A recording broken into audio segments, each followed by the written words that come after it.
Air India flight A1171ची news ऐकून खरं तर आम्ही हतबल झालो. म्हणजे काय नशीब आहे. एक साईडला लोक खुशीने या एअरलाइन्सने फिरायला जातात आणि एक साईडला फिरण्यासाठी गेलेले पुन्हा आपल्या घरी परतण्यासाठी एअरलाइन्सकडे विनंत्या करतात. असंच काहीसं आमच्यासोबत पहलगाम अटॅक नंतर झालं. खरं तर हा व्लॉग टाकणार नव्हतो, पण एअर इंडियाची न्यूज ऐकली आणि म्हटलं आत्ता बोललं पाहिजे. तर नमस्कार मित्रांनो, मी दीनत निगल. अटॅक झाल्यानंतर आम्ही गुलमर्गला तर गेलो, पण तिथे गेल्यावर कळलं की पूर्ण हॉटेल खाली झालं होतं. अशा सिच्युएशन मध्ये नक्की कळत नव्हतं काय करायचं.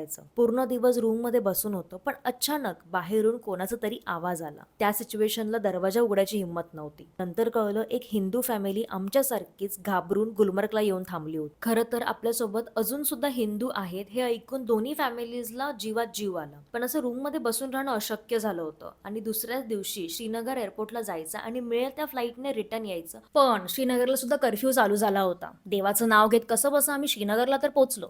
पण तिथे गेल्यावर कळलं आमच्यासारखे बरेच लोक इथे येऊन थांबले आहेत. कारण सगळ्या एअरलाइन्सने एअरफेअर डबल ट्रिबल करून वाढवले होते. या अशा सिच्युएशन मध्ये पण यांना बिझनेस वाढवायचा आहे. बरं, एका एअरलाइन्सने आम्हाला 85,000 सांगितले होते. आणि काय फायदा आहे ना एवढे पैसे देऊन जर हे सेफ्टी, सिक्युरिटी, क्वालिटी यांची झिरो असेल तर. कारण रिसेंट झालेल्या प्लेन क्रॅशचं हेही एक रिझन आहेच. पण जसे आम्हाला कळलं की महाराष्ट्र लोकांसाठी शिंदे साहेबांनी फ्लाईट अरेंज केली आहे, तसं लगेच आम्ही अभिजित दरेकर म्हणजे आमच्या खास मित्रा थ्रू त्याला कॉन्टॅक्ट केला आणि साहेबांमुळेच आम्ही इथे सुखरूप पोहोचू शकलो. या कठीण परिस्थितीत आम्हाला बरेच आमचे मित्र, मैत्रिणी, फॅमिली, रिलेटिव्ह या सतत आमच्या कॉन्टॅक्टमध्ये राहून आम्हाला धीर द्यायचा आणि होईल तेवढी मदत करायचा प्रयत्न केला. त्यासाठी खरंच मनापासून थँक्यू. राधे राधे.